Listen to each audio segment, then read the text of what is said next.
ഇരട്ടി മധുരമുള്ള ഒരു ആഘോഷ നിമിഷത്തിലാണ് നമ്മളെല്ലാവരും. ഒരു ദേശത്തിൻ്റെ പ്രിയപ്പെട്ട പുത്രൻ ഒരു നാടിൻ്റെ തന്നെ മുഖ്യനായി മാറിയ അനർഘ നിമിഷം.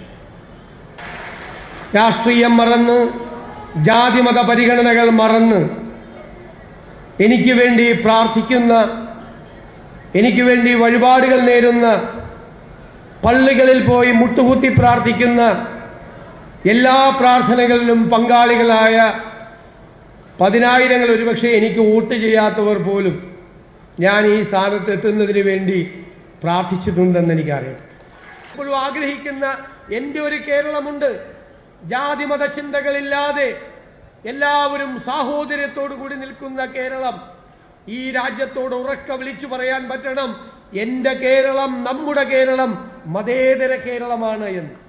ആ സ്വപ്നങ്ങൾ യാഥാർത്ഥ്യമാക്കാനുള്ള ഈ യാത്രയിൽ കഴിഞ്ഞ 1/4 നൂറ്റാണ്ട് കാലമായി കണ്ണിമ ചിമ്മാതെ എന്നോടുള്ള സ്നേഹവും വാത്സല്യവും എല്ലാം എനിക്ക് കോരി തന്നിട്ടുള്ള വാരിക്കോരി തന്നിട്ടുള്ള ജനതയാണ് നിങ്ങൾ.